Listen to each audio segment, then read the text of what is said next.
You already know what time it is. Welcome back in to the NFL with AJL, episode 44. We are locked and loaded live on a Tuesday.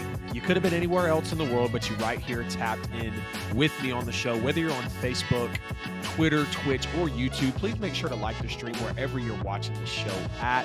Subscribe on YouTube, share the stream with someone who might enjoy the show. They're an NFL fan. They just like a good podcast in general. Y'all been doing absolutely great for me on social media. Just had the best month ever on YouTube. Cannot wait to give you guys the best October.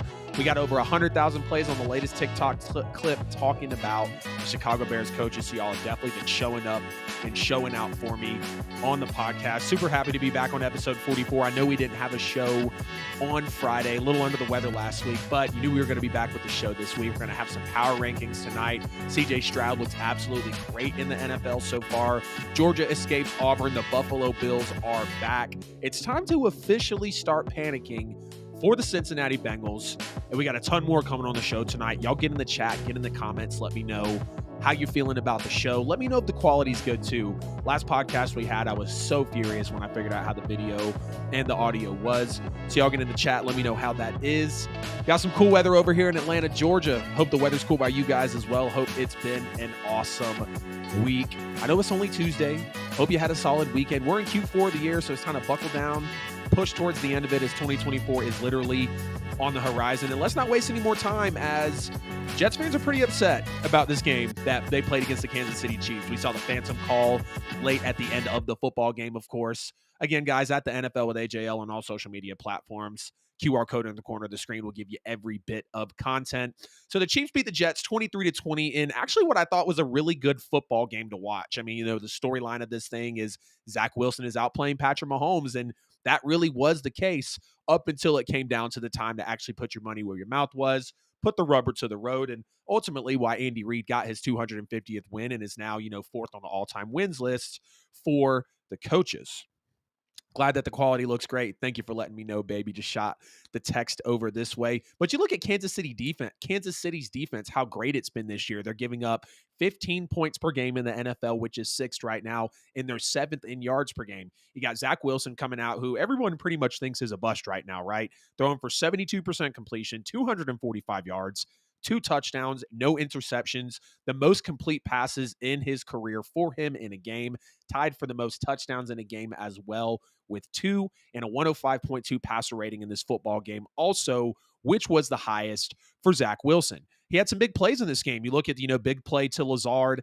Kind of taking it back a little bit. There was a potential big play that he had. He throws to Lazard on the sideline, and really what was almost triple coverage. And if there's one play that I can show you of why I was not buying into Zach Wilson in the 2021 NFL draft, it's that exact play there. I thought he threw way too many 50-50 balls. He really threw it into triple coverage. Obviously, it could have been a much worse play than it was. But those types of reps, those types of picking around in a defense is what gets you into those turnover-worthy plays. And again, I'm proud of Zach. No interceptions in this football game. Love the scramble on 3rd and 2 with about 10 minutes to go in the second quarter. You had the diving catch attempt that was incomplete, but you saw Zach getting out of the pocket, manipulating the play, throwing a good pass, which really could have been caught for a touchdown. Obviously could have been a difference maker in this football game. I really like that. You saw how he stood in the pocket early in the game, delivered a throw like a veteran, dealt with the pressure, dealt with the pocket kind of collapsing in, but he stood tall, made the throw outside the numbers on the out route, I believe it was. And then he did it again with Allen Lazard on the touchdown pass in the third quarter. He was very, very patient with that. He also had the touchdown pass to CJ Uzomah as well. And the fact that Zach Wilson, it actually felt like, ironically, now that Joe Namath called you out, which Joe Namath wasn't really knocking it down with numbers in terms of, comparing it to Zach when you actually look in on it. Joe Namath calls him out, and Zach Wilson goes out and has an amazing game, arguably has the game of his life, the best game of his career. You got the dude scrambling, laying out for a 2-point conversion to literally tie the football game with the Kansas City Chiefs. To literally tie the football game with the Super Bowl champions of the NFL. You got him changing plays at the line of scrimmage, the confidence of Zach Wilson, again, the patience of him. But unfortunately, when it came down to it, Jets fans saw who Zach Wilson was in the limelight, in prime time, dropping a shotgun snap. And I'm not going to blast Zach Wilson for that, okay? Because, like, things happen. You can drop a snap. It can go over your head. Like, we saw what happened with Peyton Manning in the Super Bowl. Snap over your head. Now, it's not going to be that, that weighing that heavily. Hell, it kind of feels like it in this Jets game. But things can happen, right? And that's what Zach Wilson unfortunately does in this football game. Leads to that 15-play, 45-yard drive from Kansas City from Patrick Mahomes. But I'm still going to give credit to this Jets defense, man. 2 interceptions, what should have been 3 interceptions in this football game, to only lose by 3 to a top 3 team in the NFL. Stifled him on the first drive of the game, which really kind of set the momentum for this. You got Sky Moore with an incomplete pass on the outside. I believe it was, it was Michael Carter that had that nice coverage on Sky Moore. And that was an okay throw from Patrick Mahomes, but the Jets defense still stood up. Again, 2 interceptions. Now, I think the interceptions really came because Mahomes was really just lollygagging in this game with his release. I don't know if he was being cute because Taylor Swift was in the house. He wanted to make his boy, Travis Kelce look good in front of his lady, just have the razzle-dazzle in the Big Apple in the primetime game, Sunday Night Football, Chiefs-Jets. I don't know what it was here, but Patrick Mahomes really just felt like he was lollygagging in this game. And really, that's why the interceptions happened. That's why he got picked off. And really, it should have been the 3 interceptions. Of course, we'll talk about that call a little bit here in a minute. Isaiah Pacheco, man, absolute monster. Credit to Andy Reid. Credit to Kansas City for actually picking him out in the draft. An absolute dog in this game. 20 carries, 115 yards, a touchdown. And you see Kansas City jumps out. 17-0 lead. Over 200 yards in just the first quarter. You got Travis Kelce and Taylor Swift all in the mix. The camera's panning to her. We're talking about Travis Kelce. He's getting his catches. He's getting his yards in this game in just the first quarter. And then the Kansas City Chiefs manage to score 6 points over the next 3 quarters. And you can say in this football game that if Patrick Mahomes had not put up that performance at first, before the Jets defense locked down, we're having a different conversation here. We're probably talking about the Jets being 2-2 and the Chiefs being, 2-2 as well. For some reason, I thought they were 4-0, but they're not. They're 3-1. They lost the opener to the Lions. But let's talk about the phantom call. Y'all know I'm a Saints fan. I know how it is to have missed calls in the game, especially on a ticky-tack pass interference, whatever the case may be. That sucks. That really sucks, okay? Because you know that Patrick Mahomes threw a bad ball there. You know that the call for the hold on Sauce Gardner wasn't good. And you hear Sauce say, it was funny, in the presser, you hear Sauce say, oh yeah, I didn't hold him late. So if I do something, but then I do something late, it means I still did it. So Sauce basically admits to holding him. He just didn't hold him late. Whatever the case was, I don't know if the ref saw enough, I don't think the ref saw enough in this to really make it a call. Obviously, the Jets still would have had to go the length of the football field, however much it was, to actually take the lead, kick the field goal, score the touchdown, field goal to tie. Thinking about it now because they won 23-20 before Zach fumbled. Well, the interception never happened. Or they would have had to score the touchdown, obviously, to win the football game. But I'm going to give credit to this Jets defense. The way they played was absolutely great. They stifled Patrick Mahomes and learned something new in this game. I was totally unaware that a personal foul in the end zone I can't remember if it was offense or defense, but there was a personal foul face mask in the end zone in this game that resulted in a safety. I had no idea that was a thing. But y'all get in the chat, get in the comments, let me know what you think about the Jets playing a damn good football game against the Super Bowl champs, losing 23-20, ticky-tack call. They could have had 3 INTs on the reigning MVP, could have possibly went and won this football game. Unfortunately, they didn't. And when you have Zach Wilson dropping a snap the way that he did, that's going to be something that does not resonate well with the New York Jets fans, for sure. Now, the Texans blow out the Steelers 30-6. First and foremost, I'm worried about the Steelers. I think we're all worried about the Steelers. I didn't have the preseason hype on them like a lot of people did. I think the Steelers are a good football team. I have no problem with the Steelers at all. They got a lot of great talent. I think the coaching staff outside of Matt Canada is pretty damn solid. Now, people are starting to ask questions about Mike Tomlin, and Mike Tomlin does say in this game, we got to have changes. Hell yeah, changes are coming soon because we're not going to continue to do the same thing and expect different results to show up. Unfortunately, there's been some talk about how Mike Tomlin puts together 9-8, 8-8 seasons, never had a losing record. Oh, he won the Super Bowl with Cowhurst players, this, that, and the third. Mike Tomlin's an elite coach. He's a Hall of Fame coach. He's a legendary coach, no doubt. But what some people are starting to say about Mike Tomlin kind of being in that Bill Belichick realm of games just kind of move past you, I kind of see what they're saying. Because, again, you're still searching for the quarterback after Big Ben. You draft very well. Like, don't get me wrong on that. But to have a Pickens, a Najee Harris, I want to see some more Darnell Washington, all the players, Deontay Johnson, all the players that they have offensively, and you're putting up 6 points in a football game. Not much you can say about a team that only puts up 6 points because we know Matt Canada is the issue. I'm going to bash my Saints later in this video, in this podcast, because we're dealing with Pete Carmichael, who's absolutely horrible at the offensive coordinator position, and Dennis Allen, who's a defensive-minded head coach. Oh, a lot like Mike Tomlin. But I want to talk about C.J. Stroud. Again, as the Texans blow out the Steelers 30-6, got to give C.J. Stroud his flowers, give him his praise. But I already knew this about C.J. Stroud, really. Like, C.J. Stroud was my QB1 coming into this draft for a reason.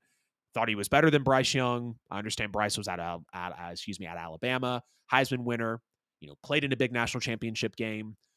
But the way C.J. Stroud played against Georgia really changed my perspective on him. And I thought he was going to be a little more mobile than he is, or as he's playing now, which he's starting to get comfortable and bring that out. But C.J.'s build, his accuracy, the leadership, the way he saw the game. Did you know that C.J. Stroud every evening has a private chef make him and his teammates dinner, and they all sit around? Tank Dell and John Mechie, I want to say, are frequent visitors to that.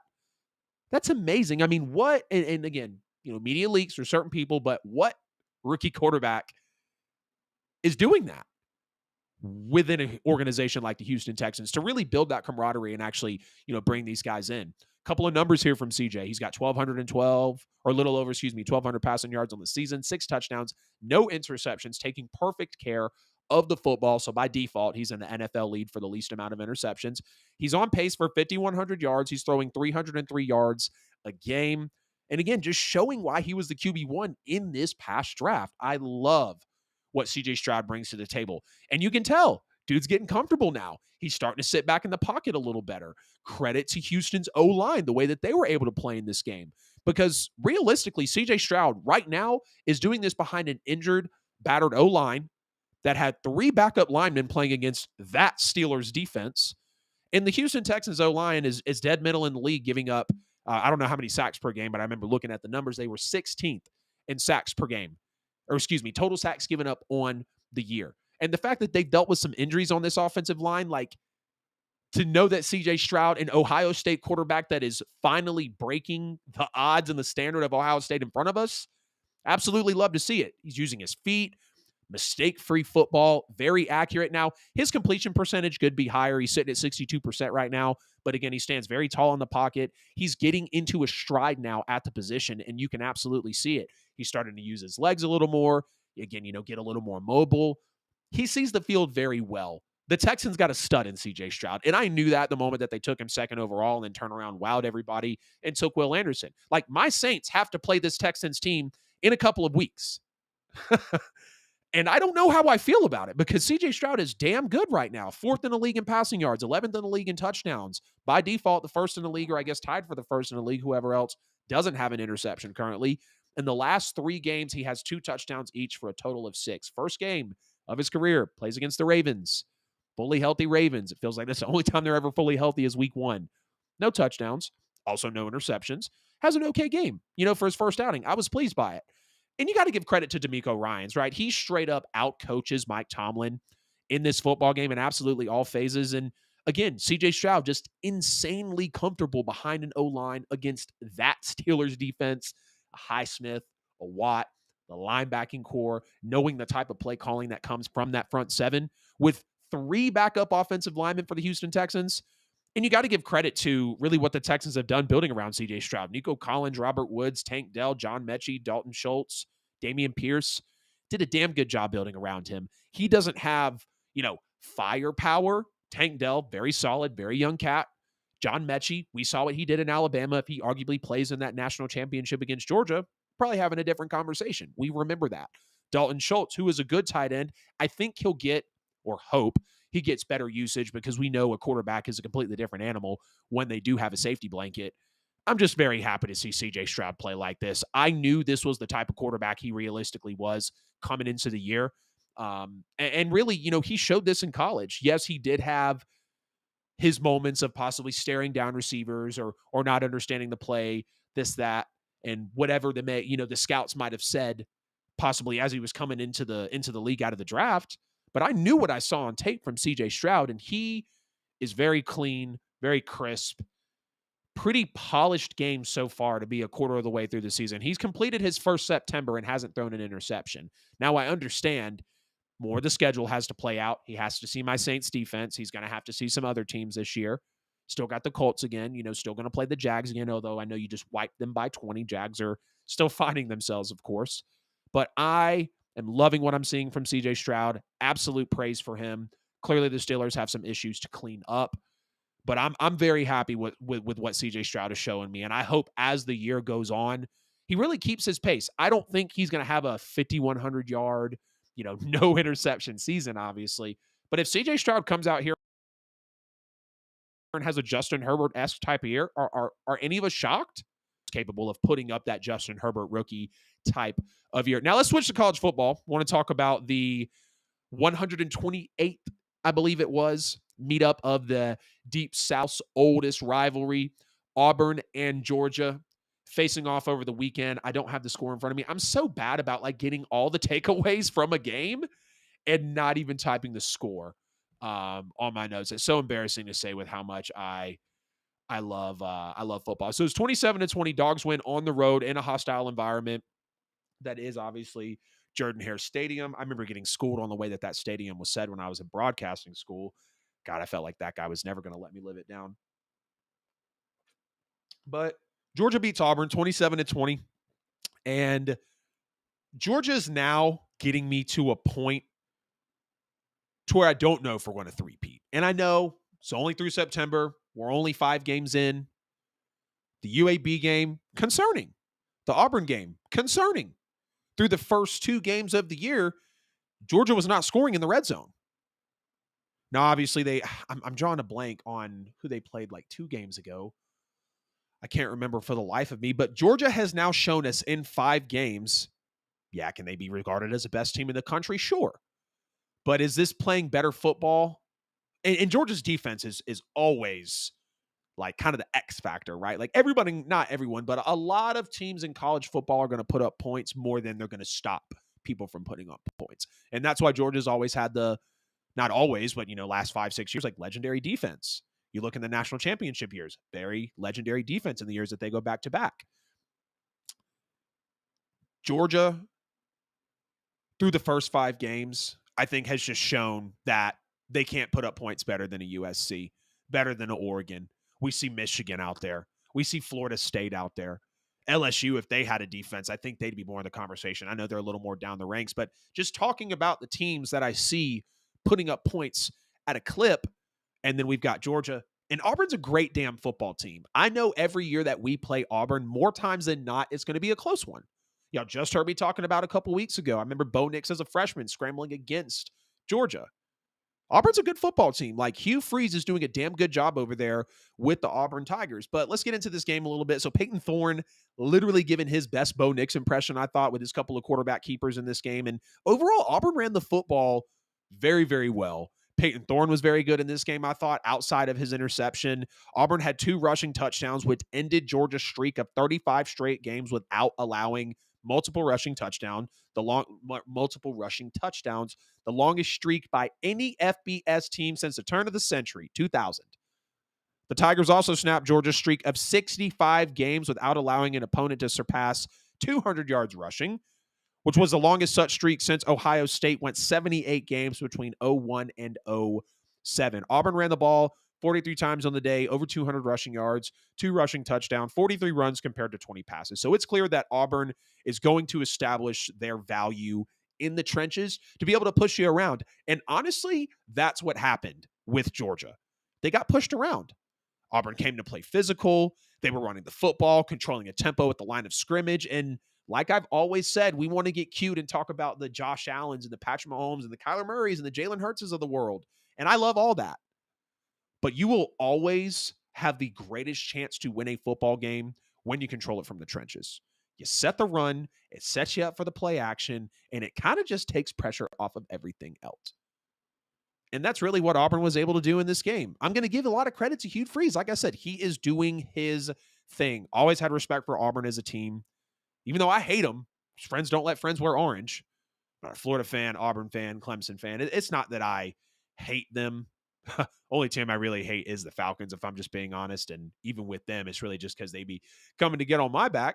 But Auburn is a great football team. They are. Yes, they might not be ranked. Yes, they might only be 4-1 right now. But I think anybody in college football that would go to play Auburn in Auburn knows that they have a game on their hands, because that's just the type of program and brand that they are and that they've built over the last few decades, especially as college football starts to go on.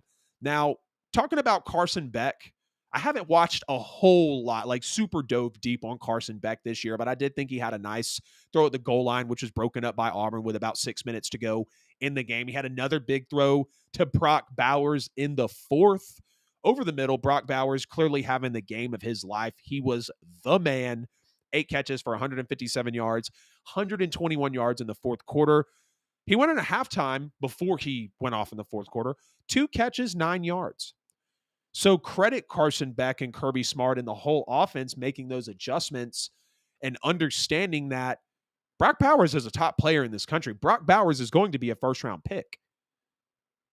Brock Bowers is a force for the for the Bulldogs offense. And Brock Bowers shows us that every time he touches the football. Every time Brock Bowers is involved, Georgia is doing, honestly, a great job. Brock needs 7 more touchdowns to take UGA's all-time touchdown scoring lead. I think 30 is where it's at. But, Georgia engineering 3 straight scoring drives in this game, 98 yards, 75 yards, 71 yards. Carson Beck completing 10 of his last 12 throws in the game because Georgia had to make a comeback in this football game. Like, they had things to get together, and they got it together with 3 consecutive scoring drives to be able to finish out this football game. And, wait for Georgia's D really to stand up on that 4th and 1 late in the second. I thought that was a real pivotal point of this game. Dejan Edwards, clearly a very, very special player. We see what he's doing as the season is going on. And to know that Georgia trailed all game until about 10 minutes left, and then it was tied with 6 minutes to go. Georgia being down 10-0 actually marked the first time since Kirby's first season in 2016 that Georgia faced a double-digit deficit in consecutive SEC games, just like 24-14 week 3 against South Carolina. That was the game that I was, forgetting there. That was the game that I wasn't bringing into consideration. But even Ladd McConkey, he came back. He had a decent game. He didn't have a huge impact. And, you felt like overall Georgia should have put up more than 27 points. And I'm kind of like, duh, Adam. I think probably a lot of people watching this, whether you're a Georgia fan or not, if you watch the game, there's probably something you can say about Georgia. But Auburn's a good football team. Their defense is solid. Like, when you can establish the run, you can wear down any team. And I think that just showed. Every team that plays Georgia now is going to establish the run. They are going to get that push in the trenches because clearly that's kind of where some gaps are. And like I said earlier in the season, not really scoring in the red zone.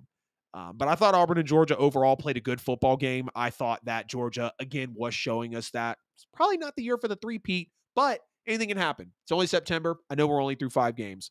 But I honestly see USC, and I just see them and Caleb Williams for some damn reason at the end of the year hoisting it all.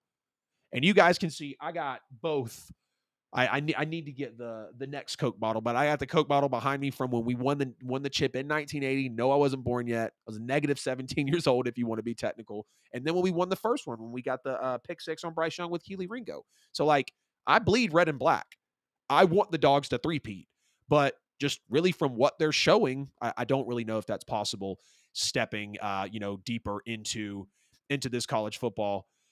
Man, sorry, I'm just now seeing everybody's chats here. I was clicked off on the screen. I got 7 people live with me. Appreciate everyone. Y'all make sure to like the stream, subscribe, share the stream as well. You on the Stroud hype train? Absolutely. I'm definitely on the CJ Stroud hype train. The guy looks great.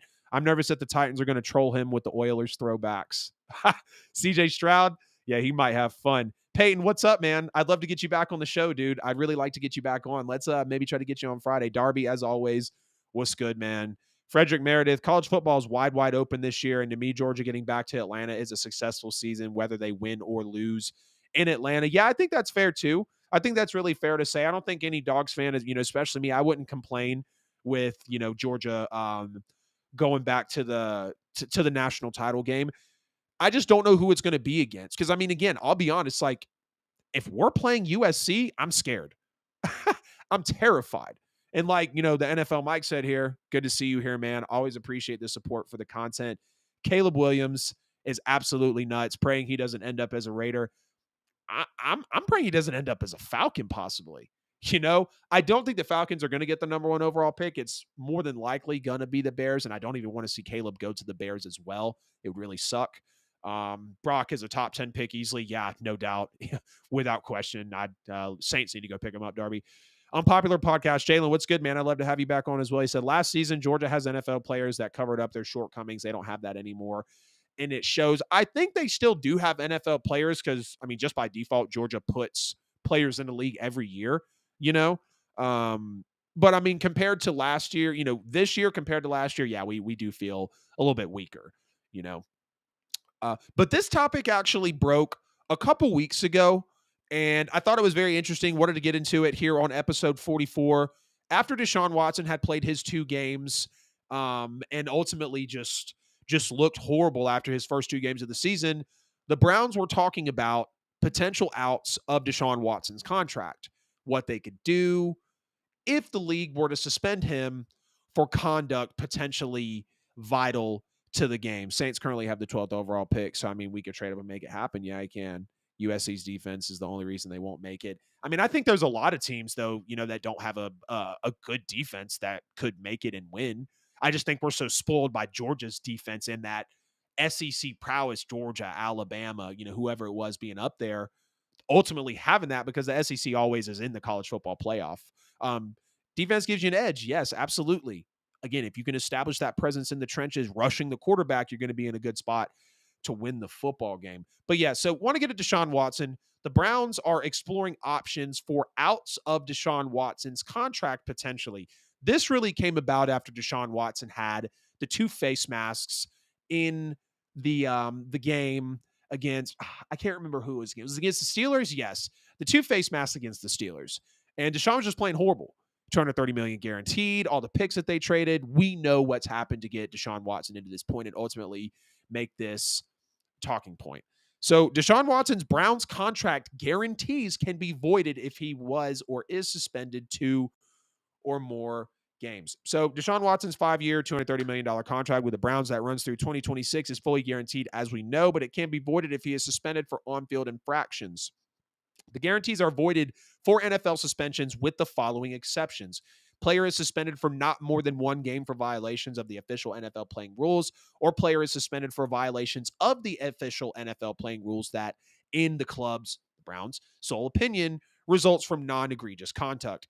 So basically that means if he's suspended for at least 2 games for violating on-field rules, or if the Browns see a violation that led to a 1-game suspension as egregious, they could void the guarantees. Just a little bit of a loophole for the Browns to obviously really just save their ass from a desperate move, from a desperate franchise, at a desperate time, because Baker Mayfield showed you lightning in a bottle for 6 or 7 games, and then finally showed you that he wasn't the number 1 overall pick that everybody cracked him up to be. Loved Baker at Oklahoma. My Dogs had to go through him in a fantastic Rose Bowl game, ultimately to lose to Tua and Devontae Smith at Alabama.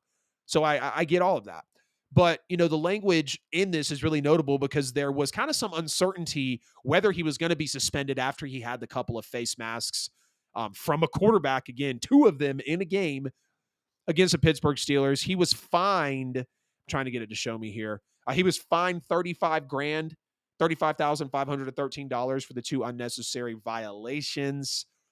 2 unnecessary roughness penalties, grabbed the face mask of defenders multiple times. So, what this says to me is the Browns know. I'll just leave it at that.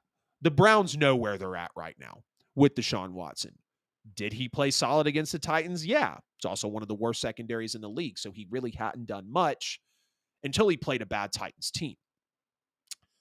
But the Browns, again, desperate move from a desperate franchise, the most money ever in NFL history for a guy that missed 17 games, 28 games. He had to miss the 28 games after he was at the peak of his career before he could come and play for you.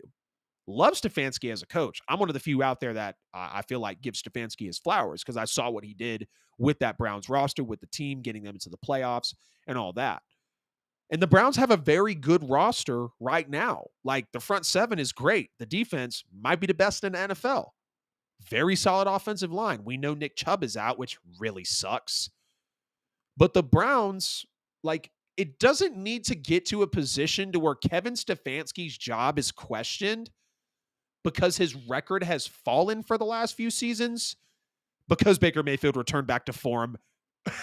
And his franchise, he don't write the checks. Does he have influence? Yeah, I'm sure. I'd love to think it wasn't Stefanski's input to pay him a 5-year, fully guaranteed, largest deal ever, $230 million. But when you're basically missing your, not even basically, you're missing your quarterback for 11 games, Baker Mayfield's out, like you've got these backups coming in, playing with the Browns, Jacoby Brissett, I believe, if I'm not mistaken. If y'all want to flame me in the comments for getting it wrong, that's fine. Just don't know off the top of my head who it is. Stefanski came in and won Coach of the Year for a reason. They built this roster around Stefanski, for him, a little before and after him. His arrival, before his arrival, after his arrival, to bring success to the team. And I was happy to see Browns fans, the franchise, the brand of the Cleveland Browns actually benefit from this. The Browns just know that there's no time to waste. They understand in a loaded AFC that there's no time to waste. Tua, the Bills, obviously the Chiefs, all the AFC teams. When the Bengals get back to life, the Ravens are still here. Like, when Jacksonville recovers, these are all teams that the Cleveland Browns have to worry about. And if Deshaun Watson is playing C-plus football at best outside of the Titans game, he didn't play last game. He was dealing with the shoulder injury. That kind of shocked me. That's why they lose 28-3. Not really going to drag the Browns for that when you don't have Deshaun. I think that game showed how valuable. Now, yes, the defense did give up 28 points, so I understand that. But the Browns, again, they understand no time to waste. No time to waste. Should you have given the contract? Absolutely not. Does everybody think that? Absolutely yes. Browns just have a decision to make. Again, not a big talking point. Just wanted to put that out there because we saw the Broncos say, hey, if Russ continues to play like shit, we're moving off of him. And we got an exit strategy. We're not afraid to talk about it. I like that NFL teams really aren't afraid to not necessarily have this stuff leak, but ultimately to be able to take this action to get them out of a place that ultimately they don't want to be in. Chris, what's up, man? Go Cowboys. Yeah, y'all them boys, right? Beating the Patriots 38-3. Hey, I will say y'all ruined Zeke's homecoming, so you got to feel good about that as a Cowboys fan. This has been episode 44 of the NFL with AJL. We're live on Facebook, YouTube, Twitter, and Twitch. Wherever you're watching the show, please make sure to drop a like. Push us to 700 subs on YouTube. We're going viral on TikTok talking about the Chicago Bears coaching history. Please subscribe on YouTube as well. Hit the bell. You'll never miss a post or a notification, any type of post, and you'll get notifications for when we do put out content at the NFL with AJL on all social media platforms. I'm on all podcast platforms as well. You already know about the QR code in the corner of the screen. Scan it to get every bit of content. And as always, we're sponsored by Buy and Sell with AJL for all your worldwide professional real estate needs. Whether you're looking to buy a home, sell a home, or invest in real estate, Buy and Sell with AJL is the exact team you need to work with, no matter where you're possibly buying or selling in the world. Connections all over the country, even some worldwide connections as well. Thank you, Keller Williams, for the way that they're able to do that and provide support for their clients and for their agents. Drop your email down below in the comments or DM them at Buy and Sell with AJL on all social platforms to get on their exclusive newsletter, to stay in front of the truth of real estate. And also, you can get in on their AI that they've implemented in their business here recently as well to give some true vital information to buyers and sellers as we get into Q4 of 2023. Going to take a quick break here, but before I do that, I want to read some of the comments. Oh, all you said was yup. Yup isn't too important from a Cowboys fan. We'll be back soon.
Welcome back into episode 44 of the NFL with AJL. Appreciate everybody staying with me through the break. We're getting into the back half of the show.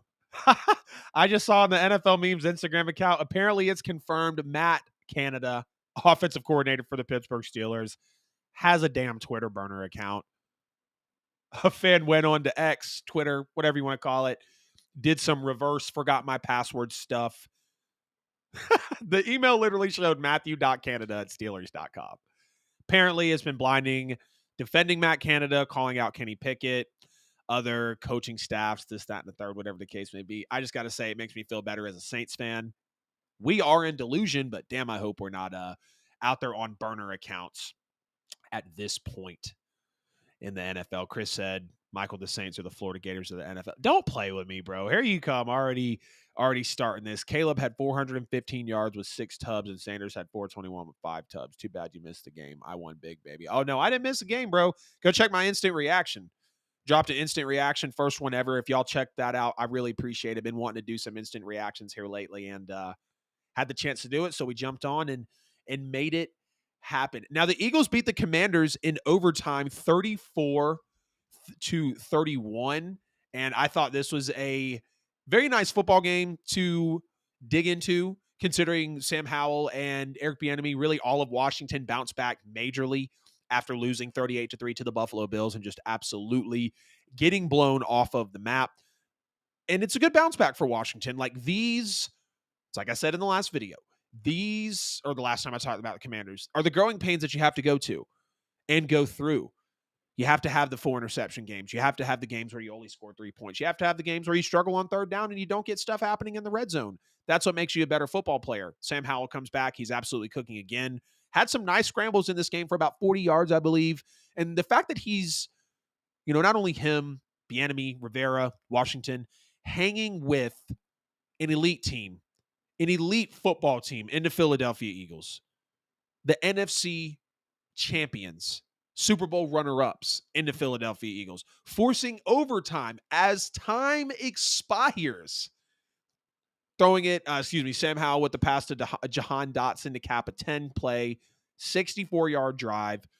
31 points against that defense of the Philadelphia Eagles is very impressive. Now, unfortunately, on the defensive back end for the Washington Commanders, they do give up 34 points to the Philadelphia Eagles, and that is not something you want to see because that defense is supposed to be elite, like the broadcasters were saying, and Washington fans were kind of getting mad about. It's supposed to be very solid, but giving up 30-plus points in 3 consecutive games with having Chase Young back, he's thankfully got 2.5 sacks on the year, so that's a positive there, is not something that Washington Commanders fans want to see. But you do see Brian Robinson in this game having some big carries, really when it was needed. I know he only had, I think it was about 14 carries, 46 yards, but he did have a score in this game. And one big thing that people are talking about is Ron Rivera's decision to, send it to overtime and not go for the 2-point conversion. I don't necessarily mind that decision. I want to talk about for a second his comment on the team, coddling the hell out of his players. Like, we get the leak of Eric Bieniemy's treatment of the players is not good enough, apparently. And you're going to go and say, from a decision that was made to lose the football game, that your players were gassed. Your players were tired. You had the Eagles on their heels in that game. You had the Eagles literally back up against their own end zone as time expires a dot to Jahan Dotson. 10 plays, 64 yards. That Eagles defense was starting to reel back. It bent, it broke in some points, but it didn't break to the point of them obviously losing the football game. You're in a dogfight, a straight up dogfight with a top 5 team in the NFL, and you're going to say your players were gassed. I guarantee you Philadelphia was tired as well. Now, in terms of the play, actually just kicking it for the extra point to send it to overtime, I feel like I'm always a fan of that because I'd rather go to overtime and lose because I put up a smarter decision in the 4th than decide to go for 2 and literally not because and go for 2 and miss it, then go for 2 and miss it, and know that simply calling out my special teams and kicking a 25-yarder for the extra point, which is automatic now for kickers. It's been adjusted. We've been in the years of its move back from the 2-yard line to get me to the extra chance. Now, there are people out there, I get it, they're saying, oh, well, if you were gassed, why not just go ahead and go for the 2, win the football game? Don't take your gassed players, as you said, into overtime to just lose and sputter out on offense, which they did. 3 and out, Philadelphia takes over, Jake Elliott comes in, pushes it right down the middle, and, ultimately it's a 1 football game for them in overtime.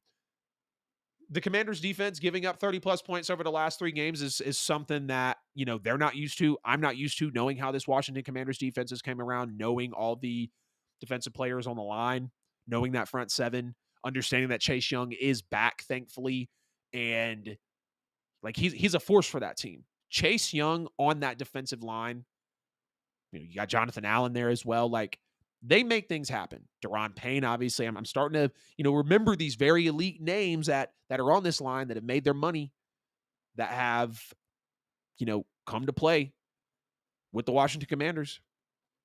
But the defense has to get better because if you want to continue to hang around in football games like that, the defense buckles down in that game, they probably win. Eagles are probably 3-1 today. Commanders are probably 3-1 today. They play against the Cardinals, who seem a little competitive. Week 1, they end up beating them. They beat the Broncos, come back on the Broncos. That's great. Broncos are the worst defense in football right now next to the Bears, so let's just be real. And then you get blown out by the Bills, and the Bills are back, right? It feels like the Bills are absolutely here. And then losing to the Eagles. So, this is a competitive football team on some aspects, and getting the defense back right is only going to obviously benefit them. Philly stands tall in this game, very, very tall in this football game. They're starting to get pushed around some. They don't lead until about 10 minutes to go in this football game. They do move to 4-0. They didn't lead until about midway through the 3rd quarter. Since Jalen Hurts and A.J. Brown got into that squabble on the sideline, they're lighting things up. They're scoring touchdowns. A.J. Brown in this game, 9 catches, 175 yards, 2 touchdowns. The defense had 5 sacks on Sam Howell in the game. Jalen Carter has continued to play out of his mind. We've seen the way he's been all year. Teams possibly not, or excuse me, wishing they did take him from the way Jalen Carter's playing right now. Philly in this game, 6 gains of 20-plus yards. That was a season high for Philadelphia. 120 yards on 6 plays, basically. And again, 20-plus, so they're at least 20, right? 20-plus, so it's going to be going over there. DeAndre Swift with this football team, clear weapon. We understand why they trade for him. Yes, they love to stock up on Georgia players, but DeAndre Swift is the real deal. DeAndre Swift is kind of making a case for a top running back in the league. And this was not the D Swift we saw in Detroit. Now, it does feel like Detroit's in a different era. Yes, they did have, an offense that had to blossom. DeAndre Swift had some opportunities that unfortunately he let get away from him. I think in his, first career game, he's like dropping a game-winning touchdown potentially. I feel like that puts a sour taste in some Lions fans' mouths. But DeAndre Swift with the Eagles is a dual threat. He's a monster. He doesn't get, a lot of touches in week 1. Eagles fans are scratching their head. They're kind of concerned. New coordinator had to work it out. New coordinator gets it worked out. DeAndre Swift is an absolute weapon. We want the same thing to happen for Jahmyr Gibbs, speaking of where he came from. And we kind of see the same thing now with Jahmyr Gibbs not getting used. Is it Gibbs not stepping up to the opportunities that he's in? Not really sure. Not the talking point here. I just see that similarity of elite running back, taken in a good position, high, and not getting used like not only fantasy owners, but just people overall knowing the lightning bolt that Jahmyr Gibbs is and what DeAndre Swift was at Georgia, not putting him into that system to succeed or a way to move ahead and make plays. Eagles have figured that out for him, and DeAndre Swift is looking absolutely fantastic. Jalen Hurts has a good football game. It's a shootout. Eagles come in, end up getting into a shootout. They're down in this game 17-10. They end up being able to go ahead in this football game again with about midway through the third quarter. But the big turning point in this football game, there was 192 total net yards in the first half for Washington. They had 14 first downs, and they had 17 minutes and 17 seconds of offensive possession. So they controlled the football in the first half just about. They controlled the football in the first half. Think about that. Controlling the football against the Philadelphia Eagles, the best trenches in the NFL. That's impressive. The Commanders are a sneaky competitive team. I just hope y'all know that. The Commanders are a team that, okay, we can have the saying of, oh, do you want to play them? In a game that you really need to win and you see the Commanders, I think they're going to give you a lot more of a run for your money than most people are wanting to give credit for. Now, the Eagles did commit 4 defensive penalties in that first half to really keep Washington on the field there, kept those drives alive. But then coming into the second quarter, the second half, Commanders gained 18 yards, 2 first downs in the entire third quarter. Eagles erased a 7-point halftime lead, and they lead 21-17 after 3 quarters. Ultimately go on to win the football game. Like the good game, though, I'm loving to see what Eric Bieniemy's doing. And I said it when Eric Bieniemy went here, he's thinking bigger picture. He's got this offense balling. I get it. They only put up 3 points last week. I get it that they played the Cardinals and the Broncos. But you got to play the teams that are in front of you. You take your lumps. You go on to the NFC representative of the Super Bowl in the Eagles, a top 5 smash mouth, old school, in the trenches team like the Eagles, and you're competitive. And that's impressive to me. To know that the Commanders we're kind of lost at head coach with Ron Rivera, right? It's probably Rivera's last year. Commanders fans, y'all get in the comments. Let me know what you think about that. But this is Eric Bieniemy's job to take. And that's why I said Bieniemy understands this is his job to take. Like, he will perfectly step in and be a head coach, barring that my Saints don't do anything in their freaking power to bring him over, because all we can do is pray. All the New Orleans Saints can do, I feel like, is pray at this point because of how the offense is. But let me get out of that. Bieniemy's work is absolutely remarkable, and Commanders fans should be very, very happy for the things that are happening. Chris said that game gave Washington fans false hope, but they don't have any. Give them a little hope. It's the merciful thing to do. You leave them alone, man. They're trying to come around, dude. They're trying to make things happen. Statistically harder to go for 2. That's true. Now, some people are getting to the point in the league where they're like, I'm going to go for 2 either way. Like, if I have a chance to win the football game, I'm going to do that. Again, I'm more on the side of tie it up, send it to overtime. Live with losing on a second chance rather than die by simply not kicking an extra point. That's my motto on going for it on 2. But yes, Commanders fans, Eagles fans, get in the comments. Let me know how you feel about Eagles and Commanders. Eagles win 34-31 in overtime. Great football game. Love to watch it. Was debating about putting it on the lineup here. We got few more NFL games to get to. I felt like we were, what's it called? I felt like for some reason we were, come on now. Don't play with me. What is this doing? Whatever. We'll just leave it like that. A few more NFL games to get to here, and then we're going to get into our Week 5 power rankings and get out of the show. So the Bills absolutely blow the doors off the Dolphins, 48-20. The Dolphins hand out a 50-point loss in the week prior, only to go on the road and lose by 4 total touchdowns, score 48-20. And this one, after it was kind of a back and forth for a little bit, it just wasn't pretty, right? I mean, let's just really call it what it is. No, I didn't talk about the Giants. Not talking about the Giants, my friend. Peace, love, and pancakes. Why would I talk about the Giants? Just so you can get the thrill of knowing that your Cowboys beat the piss out of them week 1, 40-0 against the Eagles. LOL, Bills and Eagles are overrated. All right, we'll see about that, man. Talking about the Bills right now. So, a couple of big storylines about this game. The Fins struggle against the best competition all season, and they lose by 4 touchdowns. This is what I was curious about with the Miami Dolphins, because the defense is not that solid. Let's just be real. They gave up 34 points to the Chargers in week 1, 17 points to the Patriots in week 2. Yes, they only give up 20 points to the Broncos.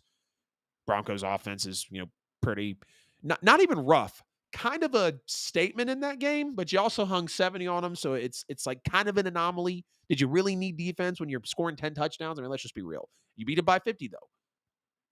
Great, great accomplishment. And then you give up 48 points to the Buffalo Bills and Josh Allen. And after I saw this game, I've been sitting here asking myself, what's Tua going to be after he struggles against an elite defense that did not even have Von Miller? Unfortunately, feels like they have to sacrifice Tre'Davious White, torn Achilles, out for the year, as Von Miller comes in and starts practicing again. But did you realize how different that O-line looked once Teron Armstead went down? Do you realize how different Tua is when he doesn't have time? And again, I love Tua, y'all. He's one of my favorite players. I know he'd be number 1 overall if he hadn't got hurt. And obviously Joe Burrow happened. So, might have popped in at number 2. He's still taking number 5 overall with some of the injury history. I saw Tua do it last year. I wasn't podcasting currently. I was kind of taking a year off podcasting. But when I was seeing Tua cut it up, make big things happen, I saw the numbers. Tua was significantly worse against good defenses and significantly better against inferior and just flat out bad defenses. And it's kind of what it's looking like. Chargers don't have a good defense. Patriots have a great defense, but you notice how they came down to life, 24 points. Broncos, no defense, 70 points. Bills, defense, back down to 20 points. So they're not even scoring 28 points per game. Roughly, they're scoring about 25 points per game when they're playing good defenses. And that is what I want to continue to see how the Dolphins can adjust to. Did they possibly peak too early? Are teams going to get tape on them? Yes. Not peaking, but tape. Are they possibly going to get figured out? Like, how do you respond after being able to put up 70? What kind of game plan do you come in with? Because the next team's not going to let you do it. And damn sure a team like Buffalo Bills that you turn around and give up 48 to, they're not going to let it happen. So understanding what the Dolphins have to do going forward is going to say everything about this team. It's going to say absolutely everything about them. Tua was pressured all day, and that's why he couldn't get things going. People are different quarterbacks when they have offensive lines and they have time. And Tua is not that. Clearly the jiu-jitsu in the offseason, learning how to fall correctly. He got a sleeve, got a little more muscular, put on some swagger, right? Because Tua is supposed to be here, but Tua can only be here if he's upright in the pocket and he's being protected. Now, the Dolphins defense, again, they need Jalen Ramsey and they need another secondary player. Xavier Howard even said in this game he wanted to shadow Stephon Diggs more. Obviously, X Howard toting a 50.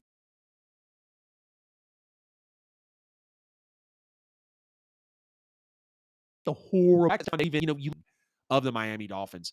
The fact that Stephon Diggs got loose on those two horrible tackles was just downright awful in this football game. Absolutely hideous.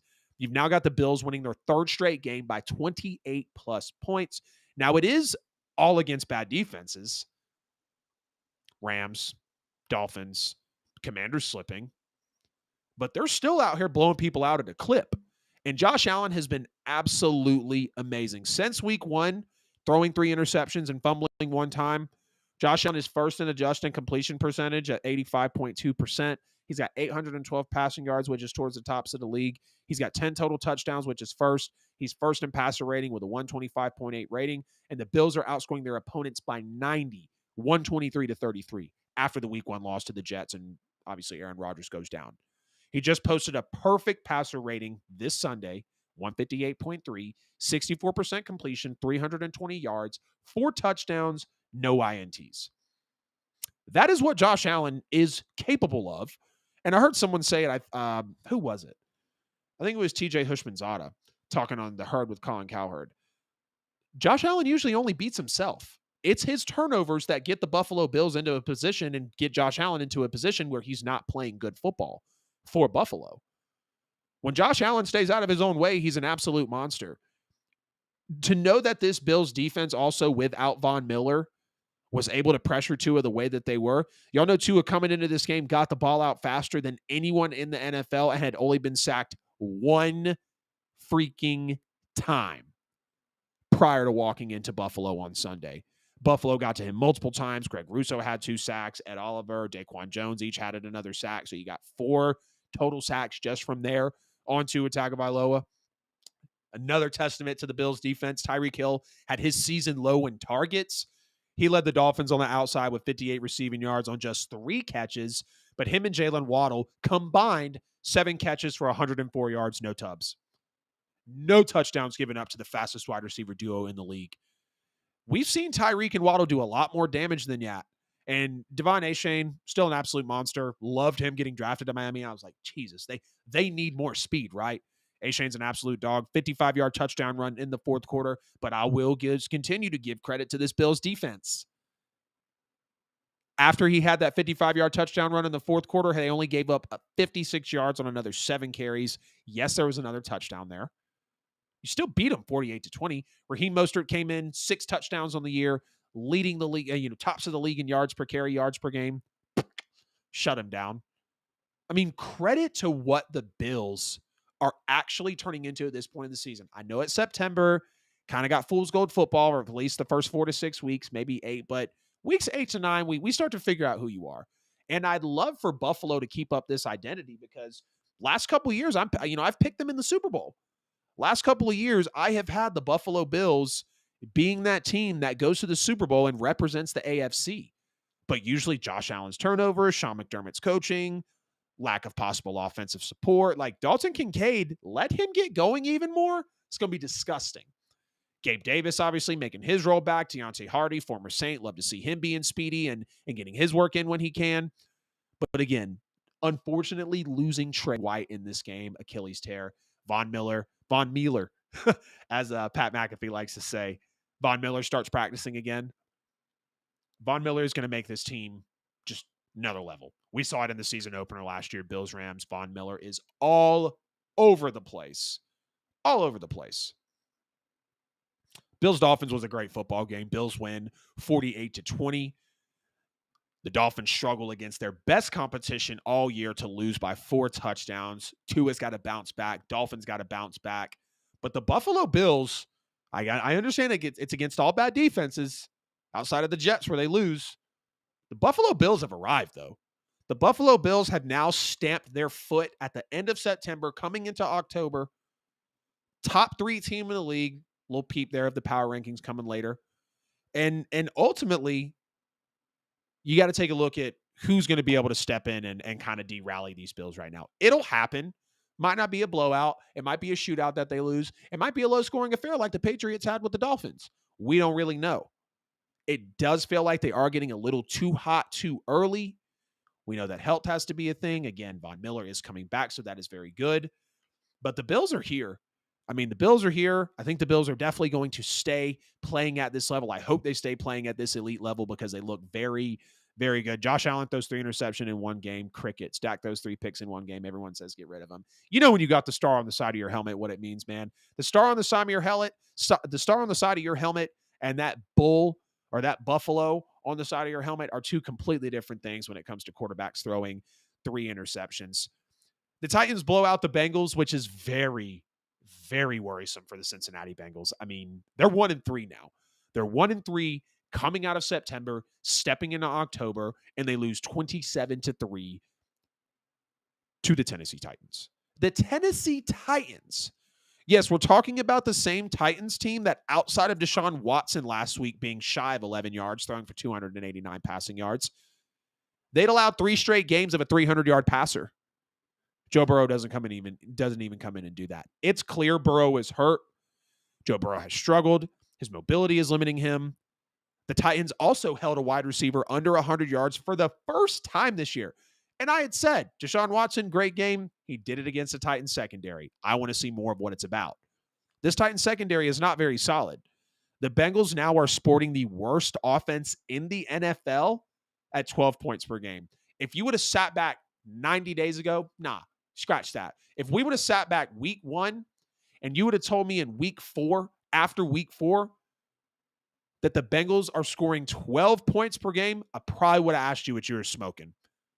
Now, maybe you could have been right because the Bengals are clearly hampered behind Joe Burrow's injury. And we're going to talk a little more about Joe Burrow's injury here in a minute, or rather now, because I don't want Joe Burrow to turn out like Andrew Luck. I don't want him to be a injury, rehab, injury, pain, rehab, repeat, injury, pain, rehab, repeat. And the Bengals, in terms of sacks given up this year, have one of the better offensive lines in the NFL. But Joe Burrow's still been hit over 30 times. He's still been sacked 8 times. He actually took a lot of hits in the second quarter in this game to where it was even kind of scary. I don't know if y'all saw Jake Browning on the sidelines. He got up, was, having a few little warm-up passes thrown back and forth. He never came in. Joe Burrow was fine. But it was eye-opening. Another eye-opening thing. Why the hell is Joe Burrow in the game down 24, 10 minutes to go? He's clearly hurt. He's clearly not able to manipulate the pocket. He's clearly not able to stand in the pocket. He is not moving any type of way like he used to.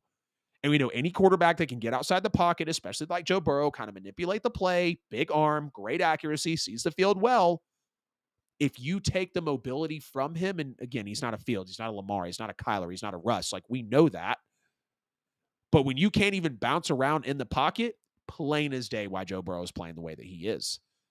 And this was a very brutal game at halftime, 24-3 at the half to the Titans. Burrow had 77 passing yards against one of the league's worst secondaries. The Titans were averaging 8.3 freaking yards per play. And to make matters even worse, the opening drive of the second half, the Titans come out, absolutely say, we know you can't stop us. We know we have the control right now.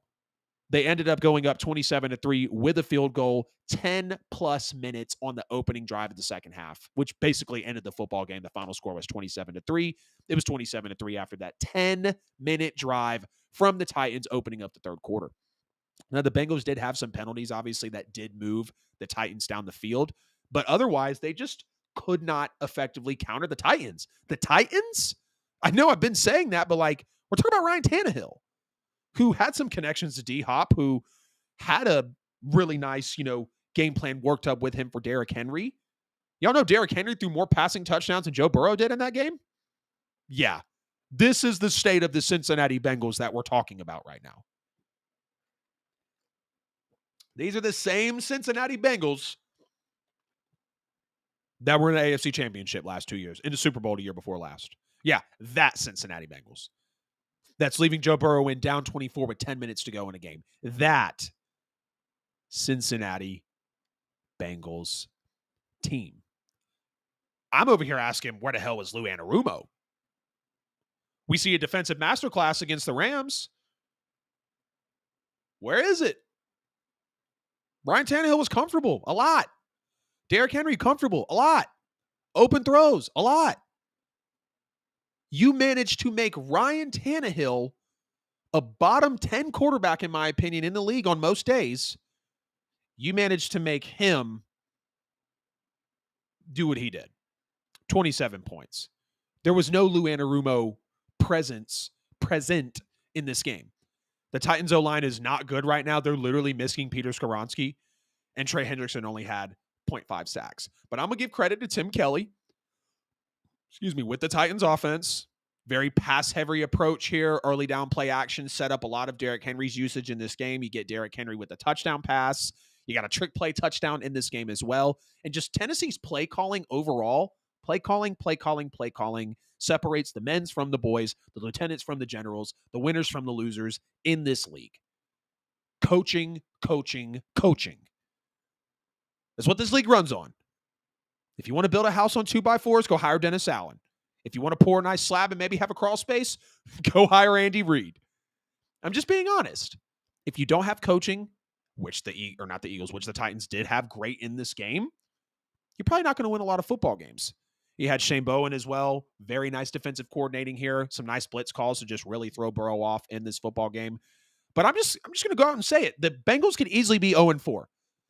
We could easily be sitting here today talking about the Cincinnati Bengals being 0-4 if the Rams don't have some bad breaks in that game. And ultimately, if you just think back to one play, if Sean McVay runs Kyron Williams from the 2-yard line in the red zone in that game against the Bengals are 0-4. There was a couple plays in that Rams game where Sean McVay kind of outthought the room, didn't use the correct people he should have. They had some touchdowns that were overturned. And the Bengals sit at 1-3 today.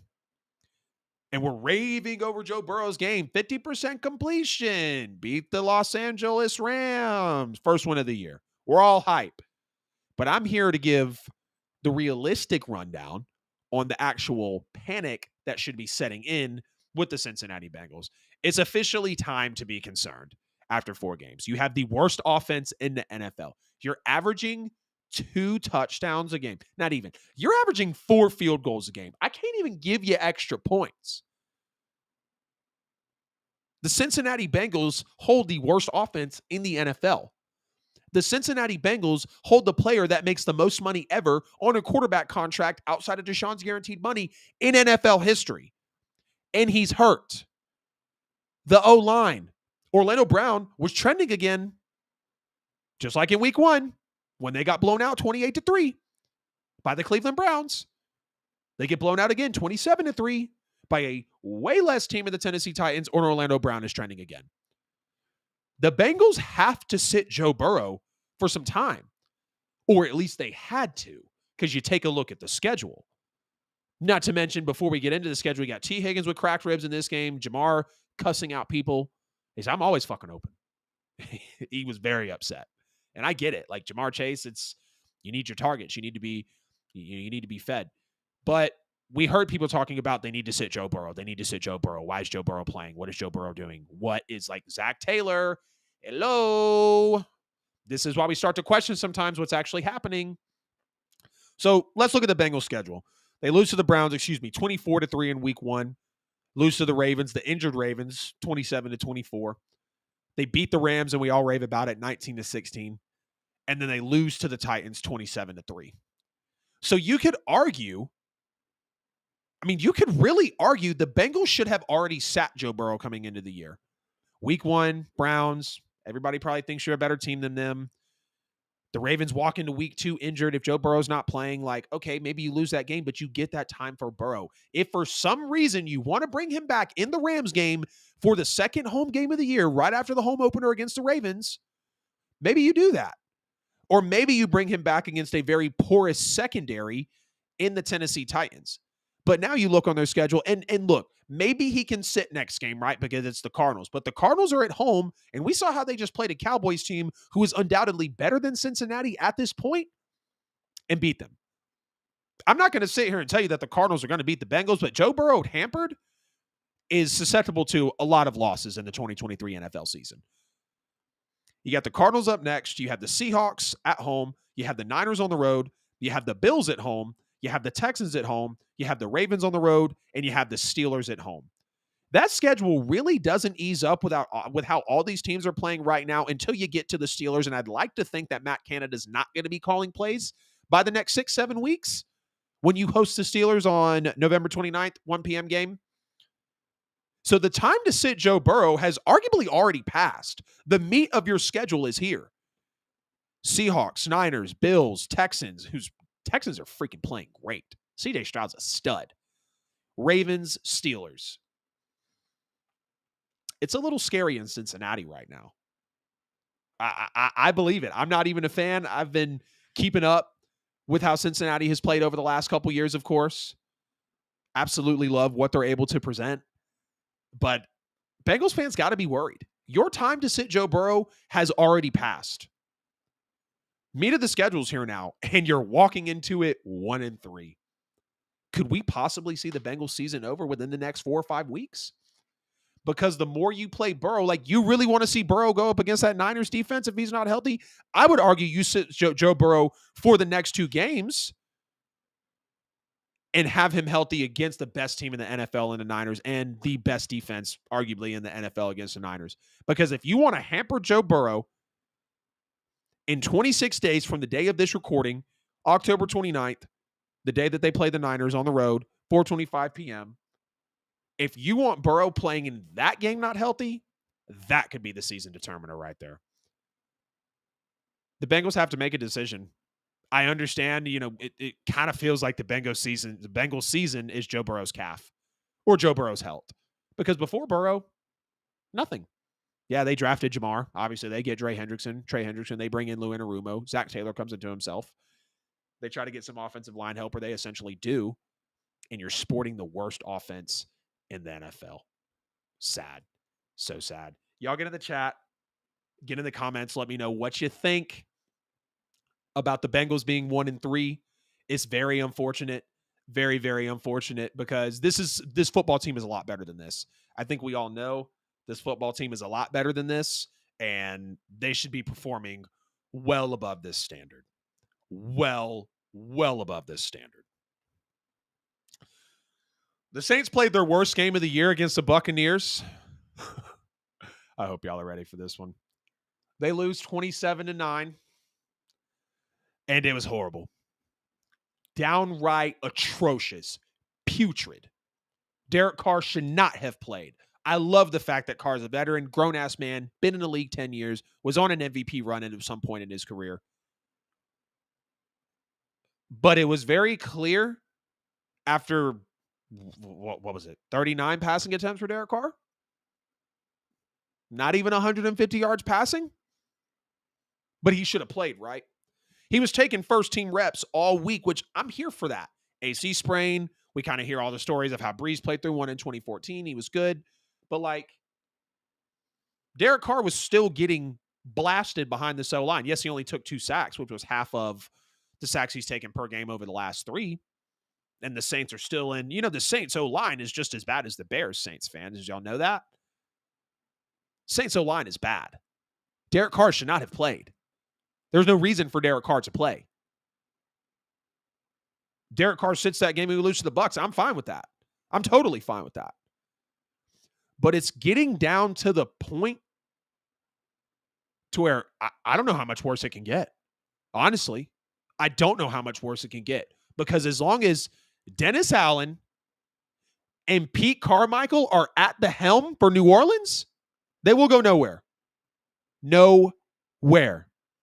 Not with the conservative play calling. Not with the misuse of the talent. Not with sinking over $150 million into your offensive line. Nowhere. I don't care how good the defense is. Because as long as you have a guy of Dennis Allen's stature, and Pete Carmichael clearly rode the coattails of Sean Payton for those years. Clearly. Because we have a lot of talent right now. A lot. And it's downright putrid what the New Orleans Saints are putting on the football field as we speak. Dennis Allen is a bot at the podium. Oh, yeah, we didn't play very well. It starts with me. We didn't execute very well offensively. No shit, DA. Obviously, we just gave up over 20 points for the first time in 12 NFL games after this game is done. 11 straight games. And you managed to get us to 6-5 with arguably the second best defense the New Orleans Saints has ever had. I'll give the hats off to you, DA. You're an exquisite defensive coordinator. I love the way you have turned around this defense. But as a head coach, not cutting it. Dennis Allen is well under 500 in his career as a coach. I'm not even going to speak his record on this podcast because clearly his play on the field speaks for itself. Y'all know somehow the Saints are worse on offense this year at 15.5 points per game compared to 19 points per game last year, and we're supposed to be better this year. Even through the first 4 games, we are worse this year somehow offensively, and this is the healthiest we've been, maybe outside of quarterback because, Derek Carr on a bum shoulder, with the healthy Michael Thomas, who I'm actually surprised by, with the Chris Olave, who only gets 2 targets in this game, 2 touches in this game. What's happening? With the Rashid Shaheed, who we just pull out as a rookie undrafted free agent, and it feels like every time he touches the ball, it's a 15-yard game. So we've got one of the best receiving corps we've had in a while, stable. You get Kendre Miller. You sink more money into the O-line. Is the best defense you've had in probably a decade. Unfortunately, Drew didn't get to witness it. And you're managing 15.5 points per game. What's even worse is Dennis Allen won't even commit to change right now. The way to change is to do things differently. Shout out to my amazing lady who told me that a couple days ago. If you want to change, you got to do shit differently. And we're not doing anything differently. That's why I start to wonder. Some people say it's going to get worse. I don't know. I felt like the bottom was Sunday. And I have a little slack. Derek Carr, bum shoulder, AC injury, AC joint. I get it. He wanted to play. Great. But were we really that much better with him? The answer is no. We just weren't. And that's how I know we're stuck, because Dennis Allen won't comment on the play calling when asked. He said at this point in the season, he's not going to change it. He's not going to move on from it. Okay, so we're just going to get the Matt Canada treatment, and I don't know, hopefully Pete Carmichael doesn't make a burner and we're just out here wondering what the hell's going on. You will continue to stay stuck until you learn the lessons that are constantly presented to you and you can break through and move forward. And that's where the Saints are right now. Derek Carr, clearly not 100%. That's kind of my only slack for this football game. That's the kind of slack that I'm giving them this week, but Derek Carr still had 3.7 yards per attempt. Y'all want to know that Alvin Kamara had the most receptions for the least amount of yards in NFL history on Sunday. Yeah, Alvin Kamara had 14 targets.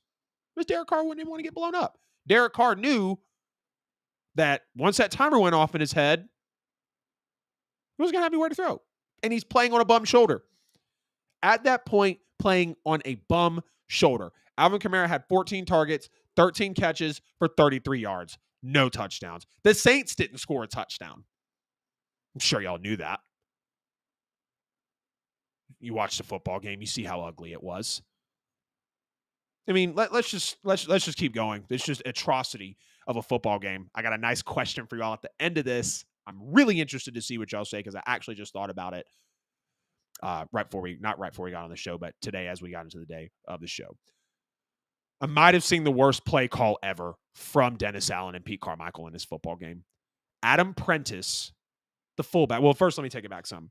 Credit Isaac Yiadom with the pick on Baker Mayfield. I kind of got the same. I kind of thought the call was blown. Should have been a touchback.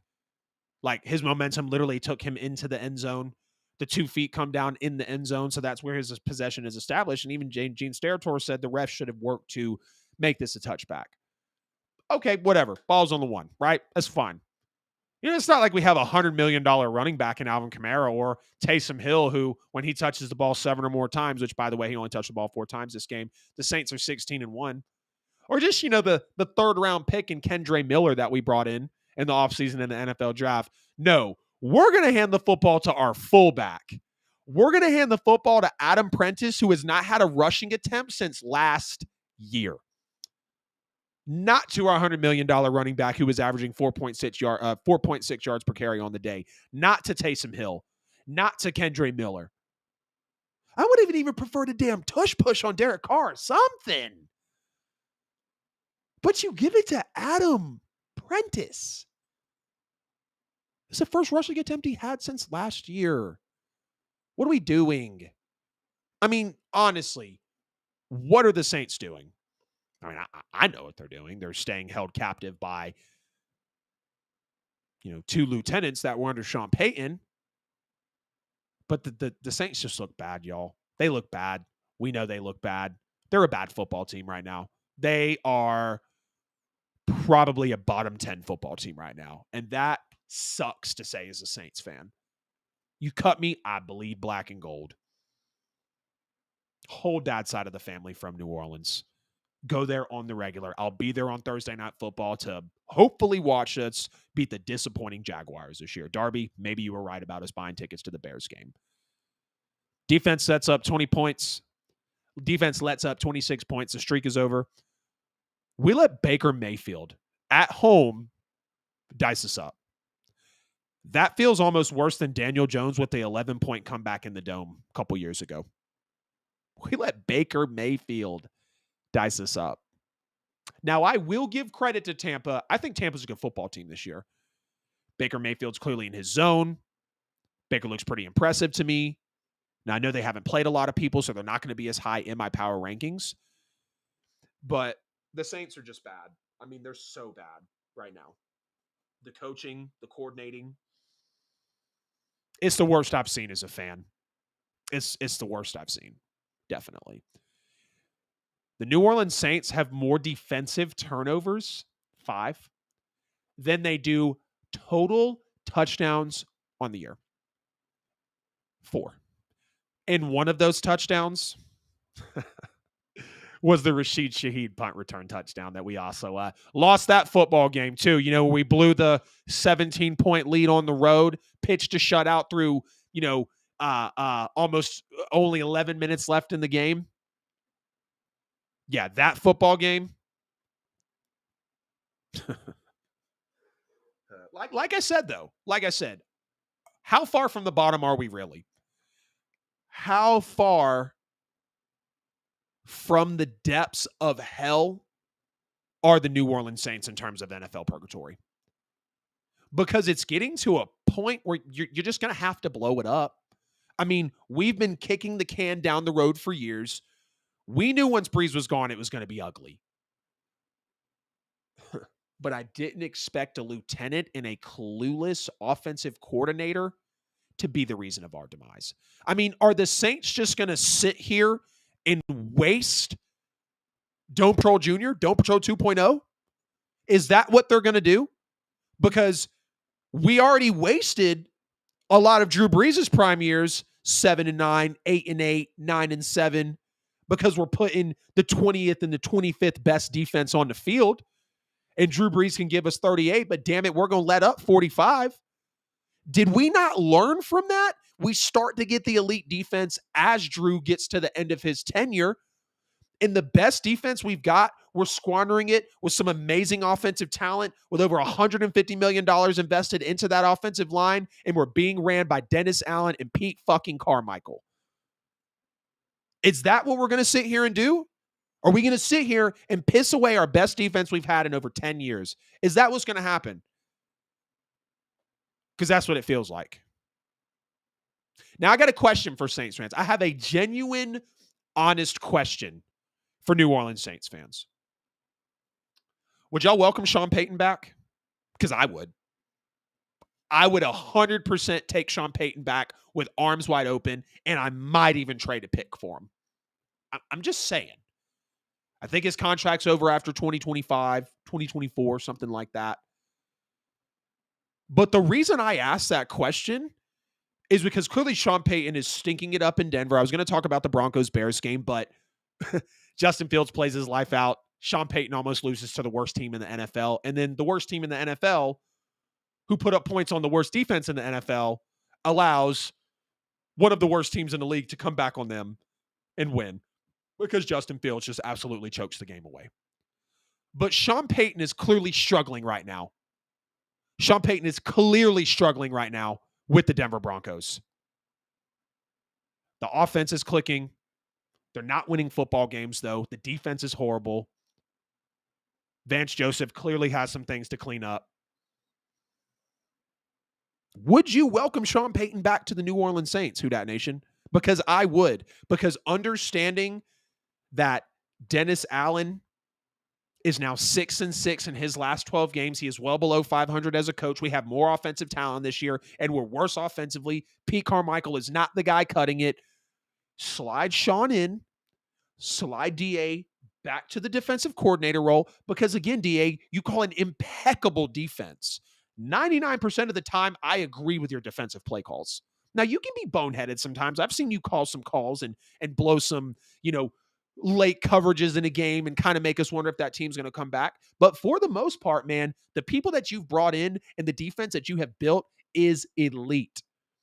I would welcome Sean Payton back in a heartbeat because we were 5-2 before Jameis Winston tore his ACL. Yes, that season looked rough, but Sean Payton did the best he could to coach us through it and only missed the postseason by one game that year, despite all of the insanity that we had to go through.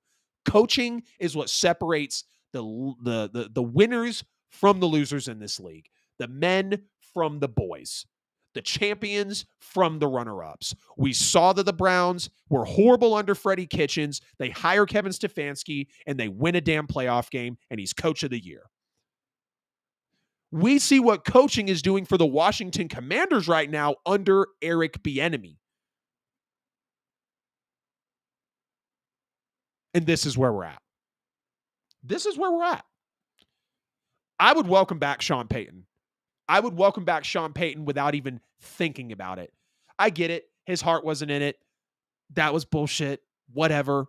He leaves, goes on TV for a month, enjoys being on the herd, wears different colored ties to make people think who he's going to play for, and then he goes and signs with the Broncos. Great. I think Sean knows what he built here in New Orleans. I think Sean knows he's possibly got some unfinished business left here in New Orleans. Let's just be real. If Sean Payton was still the coach for the New Orleans Saints, I think they're getting a lot more coverage and talked about at this point. Because it is very clear that when Sean Payton had to coach his face off, injured Drew Brees, 5-0 with Teddy Bridgewater, 5-2 with the Jameis Winston, who was off a 30-30 year. Or, a couple seasons off a 30-30 year. That's what Sean Payton was capable of. And we know what he did for this franchise. So, Saints fans, I generally want to hear from you in the comments before we get into our NFL power rankings. Should the New Orleans Saints consider going after Sean Payton again after this year? Would you welcome Sean Payton back as a New Orleans Saints fan? I'm telling you right now, without question, I would welcome Sean Payton back with open arms. Now let's go ahead and jump into Week 5 power rankings for the NFL season. Let's not waste any time. Go ahead and jump right into it. San Francisco does maintain the top spot. They handle business against the Cardinals. I think that's very easy, very fair to say. Maybe I overhyped Buffalo. Maybe Buffalo shouldn't have jumped into the number 2 spot here. But you hang 48 on Miami, who I thought was the second best team in the league. Maybe I overreacted to the 70 points they put up on Denver, who's a bad defense. The Bills also put up a lot of points on a bad defense as well. But slowing them down the way that they did, Buffalo is here. They're blowing folks out of the water. I got them as the number 2 team in the league. Philadelphia wins a shootout to the Commanders. We talked about that as well. Commanders are a sneaky competitive football team, but overall, Philadelphia played solid football in this game. They just got pushed around at some points. Still got Philly as the number 3 team. Kansas City arguably should have lost to the New York Jets. You could say I could drop Kansas City, but really the top 9 to 11 teams that have been in these power rankings are kind of the core teams. Like, we've got 4 to 5 teams that is like, okay, they're good. Like, that's San Francisco, Buffalo, Philly, Kansas City, Miami, Baltimore, maybe Detroit, Dallas also. But like, outside of that, and hell, really outside of 3 or 4 of those I just named, like, what kind of teams are we really trusting here? So I could have dropped Kansas City. Patrick Mahomes doesn't play a good game. Phantom call takes away the 3rd pick. Now, yes, the Jets would have had to go down the field, but nonetheless, they pull it together in the 4th quarter, do what they need to do. They win the football game. Miami and Buffalo do switch places. I've got Miami at the 5 spot now. They lose horribly to Buffalo. They got to get some things right on their offensive line. They got to get some things right in their defensive secondary, on the defense in general, because they're one of the worst defenses in the league, despite all the points that they do put up. Baltimore at number 6. Baltimore handles business over the weekend as well. I want to see who the Ravens played because I don't want to butcher that. Who'd they play? Yeah, they beat the Browns. They blow the Browns out. Browns didn't have Deshaun Watson, Dorian Thompson-Robinson started, so I'm not going to move Baltimore. They win a game that they need to. Detroit blowing out Green Bay. I believe Detroit is that type of team. I believe Detroit is a very good football team. They're one of the top teams in the NFC. The defense is actually performing. The offense still able to put up points like they like. Just wait until Jahmyr Gibbs gets incorporated more. Sam Laporta is really starting to tick up in usage for this team. Got Dallas at number 8. Again, they do what they need to do. They've spoiled Zeke's homecoming. 6 carries for 16 yards, I think. 38-3. They show Bill Belichick. These are the type of offensive players and schemes and systems you need to run in order to score this many points in the league. The Jacksonville Jaguars are at number 9. Of course, they beat the Atlanta Falcons, who are a very questionable football team right now with a lot of red flags. I know we just made it out of December, but nonetheless, don't really think I can move them up or down for beating a team that I ultimately felt like they should have beaten. Again, I said I trust the Jaguars more in a bounce-back game than I do the Falcons right now, and clearly they proved my point. Seattle wins their football game as well. Who did Seattle beat? Just want to be sure. Seattle obviously blows out the New York Giants last night, 24-3. They sacked Daniel Jones 10 times in the football game. I think 10 sacks, 9, or 11 sacks, 10 on Daniel Jones, or 10 sacks, 9 on Daniel Jones. I can't remember. Shout out the Fantasy Reaction Show from Pick a Side Podcast. Got those stats from Drew, my boy Drew. Chargers at number 11. Chargers win a close one with the Raiders. Khalil Mack, 6 sacks in the football game. Justin Herbert, not super great. Aiden O'Connell, all right. Devontae Adams, very pissed. Josh Jacobs, tired of losing. Chargers came in, did what they had to do. Felt like it should have been more of a game where the Chargers pulled away, but that's why they do sit at the 11 spot. And the 4 at the bottom of my power rankings for week 5 did change. Los Angeles Rams in at number 12. Sean McVay's just coaching his ass off. I mean, Sean McVay right now is coaching his absolute ass off in the NFL, and I love it. Kyron Williams, Byron Young, Puka Nacua, absolutely breaking records. Matthew Stafford being comfortable. The people on the defense. You got Tutu Atwell on offense, obviously. Van Jefferson doing his thing. And this is all without Cooper Kupp. All without Cooper Kupp. And I think the Rams could possibly move up this list depending on how the NFL season really does play out. We've got the Indianapolis Colts at number 13. I think the Colts are a very solid football team. I think the way they're being coached right now by a Coach of the Year candidate in Shane Steichen is absolutely impeccable. I wanted to see Anthony Richardson do better in his first game back, but nonetheless, he is still a very, very solid football player. The Rams and the Colts coaching is what's most impressive to me. The Rams and the Colts, I think, have played tougher schedules than Tampa Bay and Green Bay that are going to round out 14 and 15. Tampa Bay is a very solid football team defensively. I know they haven't played a lot of people on their schedule, but you can't deny what the offense is doing. You can't deny what Baker Mayfield is doing, how comfortable he looks, and overall just the solid coaching from Todd Bowles right now. Green Bay in at number 15, knocking out the Bengals, knocking out the Saints. Obviously, the Titans and the Broncos are not going to be in these power rankings. Green Bay hasn't played much of a schedule, but they are a respectable football team. They should have beat the Falcons realistically, so they could be higher. They could have a better record, but Jordan Love's trying to do his thing. They're not even completely healthy yet. Jordan Love is doing his thing. So once they do completely get healthy again, can you imagine what that Green Bay team will actually be as they're going to be healthy in the NFL season? So San Fran 1, Buffalo 2, Philadelphia 3, KC 4, Miami 5, Baltimore 6, Detroit 7, Dallas 8, Jacksonville 9, Seattle 10, the Chargers 11, the Rams 12, the Colts 13, the Bucks 14, and the Green Bay Packers are 15 in the NFL with AJL's Week 5 power rankings. That was episode 44 of the NFL with AJL. I appreciate everybody that tapped into the show. Let's go ahead and get out of here.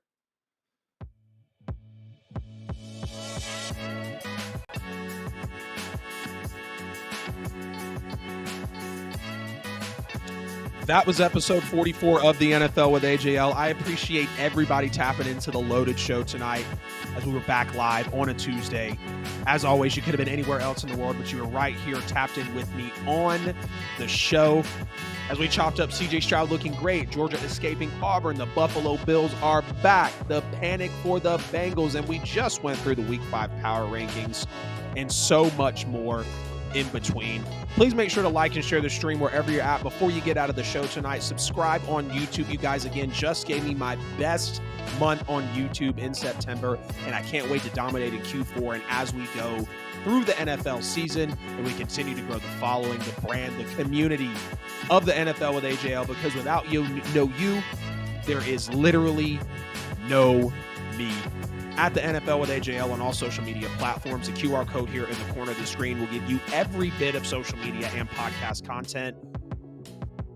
We're going viral on TikTok, over 100,000 plays on the video about the Chicago Bears head coaches. Y'all are flaming me over Matt Nagy. You wish Lovie Smith was still here, but we're all in agreement that Eberflus is not good. Not very good at all. Y'all DM me on social, share the post, get in the comments, all the things that you do to benefit the show, all the things that you do to support the show. We will be back with episode 45 on Friday as the first 4 weeks of the NFL season have concluded. We're going to get some contenders, pretenders, maybe players that should be traded. As always, I love y'all. I need y'all, and I'll see